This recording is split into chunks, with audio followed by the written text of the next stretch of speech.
Name से नीलकंठ की करते शेष पूजनिया हो लिखनिया कैसन ब्रह्मा लिखले ना। और मतलब कि इतना व्यर्थ मत करवा, आज इतना दिन से गावत है लगातार, फिर लगातार चल के है।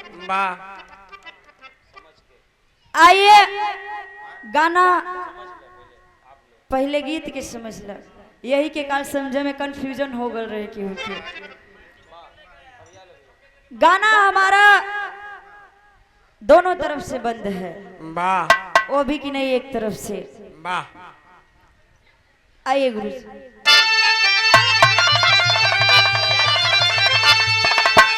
कहूं प्रथ शिव मंदिर जाके कंचन थाला में पुष्प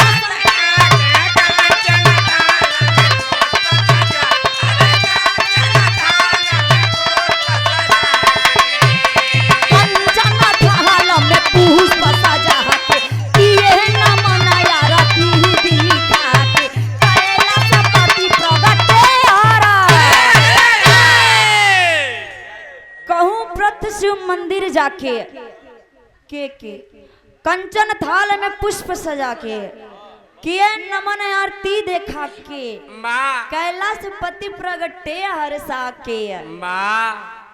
भगवान भोलेनाथ के बहुत बड़ा भक्त लक्ष्मण रहलन। लक्ष्मण हमेशा भोलेनाथ जी का पूजा करे जाए, क्या बात है, और रोज पूजा करे जाए। जैसे एक सुबह एक दुल्हन थाली में पुष्प सजा करके लेके पूजा करे जाए, वैसे ही लक्ष्मण रोज पूजा करे जाए। और जाए एक दिन भगवान भोलेनाथ जी प्रकट हो गइलन, और जब भगवान भोलेनाथ जी प्रकट भइलन त कैलन का आइए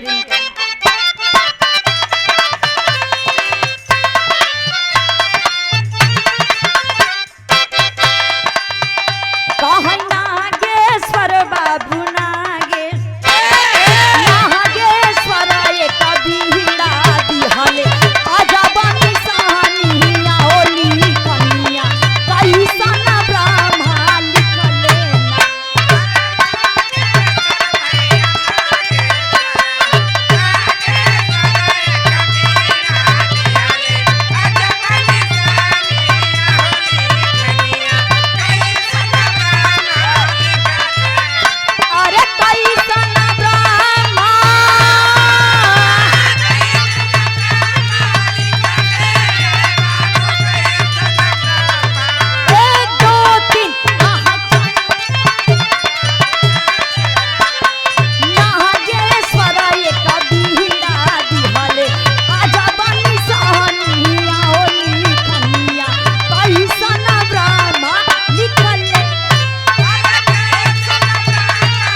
नागेश्वर एक बीड़ा दिहले अजब निसनिया हो लिखनिया कैसन ब्रह्मा लिखले ना।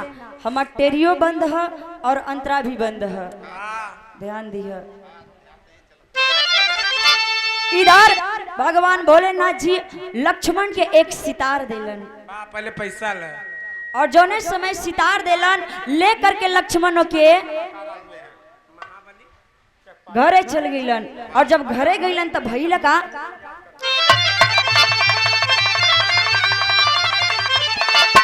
अरे क्या रुपया पुरस्कार आप महाबली चकपाली के धरती से, और आप भगवान भोलेनाथ के मनावे वाला कीर्तन के आप कलाकार, जेके भी जरूरत पड़े कीर्तन का एक बार बड़े भैया से जरूर संपर्क कैले। लेकिन अंतरा में बताओ विनोद भैया कैसे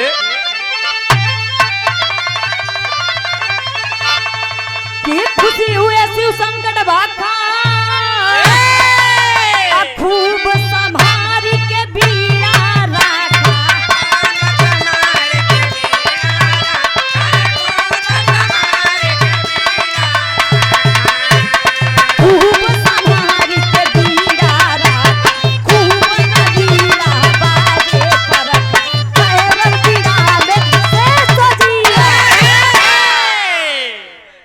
देखिए ध्यान दिया गाना पे, गाना हमार ककारा में भी है प्लस बंद भी है।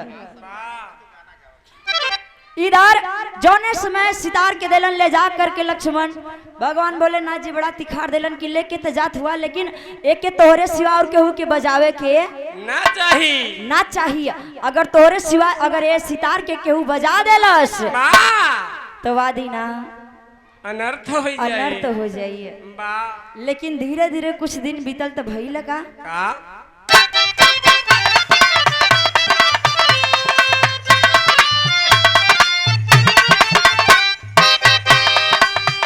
कहानी जमाना ये बाबू नी जमाना ये पंचो नी जमाना से सले बिहिला चला ले मुतना ज्ञान हिया ओली खनिया पैसा ना ब्रह्मा लिख लेना।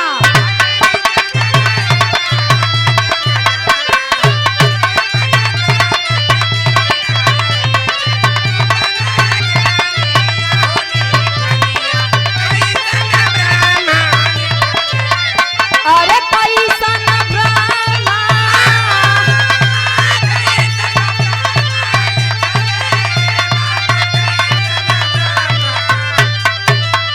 कहानी जमाना ये बाबू नी जमाना खुशी ले बीड़ा चला ले मुतना ज्ञान हिया ओली खनिया पैसा ना ब्रह्मा लिख लेना।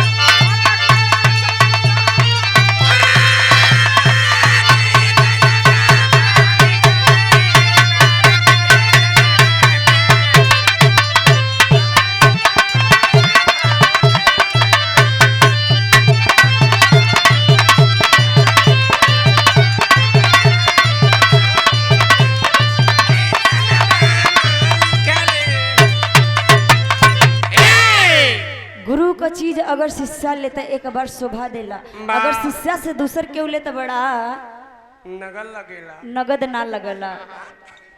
निज बन खुशी ले बीड़ा चलले नूतन ज्ञानिया हो लिखनिया कैसन ब्रह्मा लिखले ना बड़ा खुशी में बीड़ा लेकर के ओके चल दिलन अपने घर के तरफ। और जब घर के तरफ घरे में पहुंच गइलन तब भइल का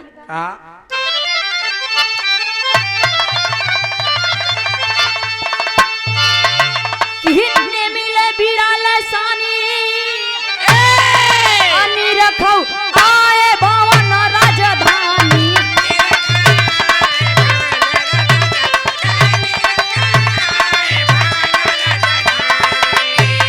नि रखौ आए भवन राजधानी नींद में सती रंगीला रानी निसदी द्रव्य लुटाते समझाए के इधर लेकर के घरे आ गइलन और लक्ष्मण जी आराम से सुतल रहलन। जब नींद टूटल बा तो एक सामने इंद्र का परी लक्ष्मण के पास में खड़े रही। वह समय इधर जब नजर पड़ल तो वह परी के हाथ में वो सितार रहल और वो सितार देख के मनमोहित हो गई और वह सितार के बजा देलस। और जौने समय सितार की बजौलस जौन लक्ष्मण अपने या मनुष्य के रूप में रहलन वही लक्ष्मण अपन कुत्ता के रूप में हो गइलन। कहे से कि बोले ना जी कल रहलन कि तोहरे सिवा ये बीड़ा के केहू और के बजावे के ना चाहिए, अगर केहू और बजा दे जौने दिना वा दिना अनर्थ हो जाए। क्या बात है, आप इतने दूर से चल करके आए। कल जहाँ हमारा कार्यक्रम हो रहा था वहाँ के आप अध्यक्ष जी सोनैचा में कल हम लोगों का कार्यक्रम था विष्णु यादव जी के साथ। सोनैचा कमेटी के तरफ से अब बड़े भैया की तरफ से अमल ढेर सारा पुरस्कार, बहुत बहुत पहले की प्रणाम है। और हम चाहेंगे भैया एक उचित स्थान लेकर के आप बैठ जाइए और नहीं तो आइए, इधर मंच खाली है, लेकिन आइए इधर कहना पड़ा।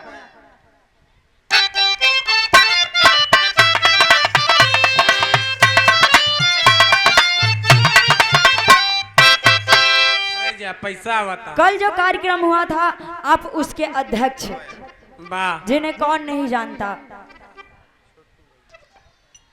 महेंद्र, बड़े भैया महेंद्र गौतम उर्फ छोटू भैया, जिन्हें लोग अक्सर छोटू भैया के नाम से जानते हैं। हाँ पीछे से ला।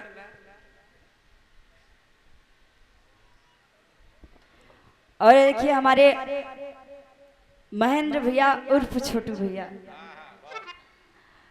छोटू भैया की तरफ से 150 अमूल्य 200 रुपए का पुरस्कार है। बहुत बहुत पहले की प्रणाम, आप इतने दूर से आए यहाँ पर कार्यक्रम देखने के लिए, बहुत बहुत बहुत बहुत आभार।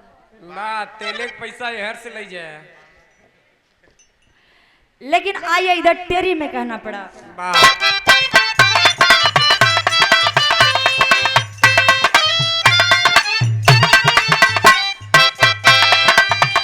कहने किया ये बाबू ने किया, ने किया ये पंचों ने किया, ने की बदी झूठ ना हो खबर, तबरी सी ज्ञानिया होली कनिया, कैसा ना ब्रह्मा लिख लेना।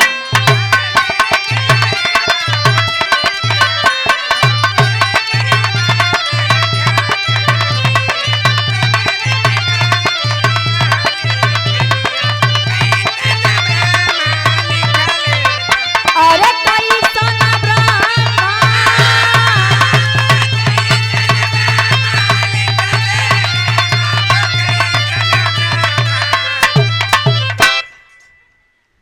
नेकी बदी झूठ ना होखे, देव ऋषि गनिया हो लिखनिया, कैसन ब्रह्मा लिख लेना।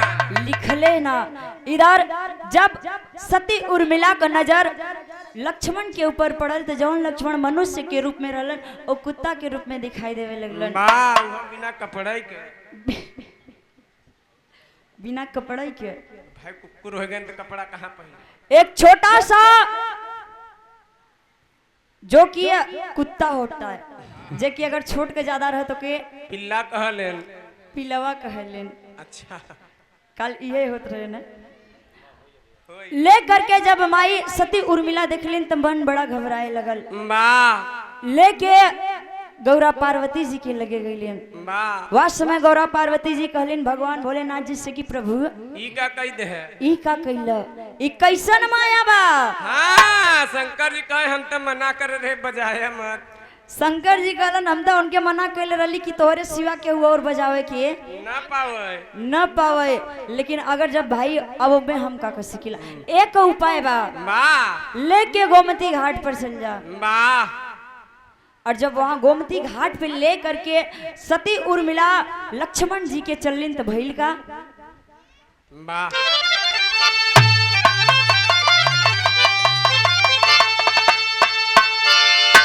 कि टप सती कुत्ता लेकर साटे, टपकता तीर गोमती घाटे।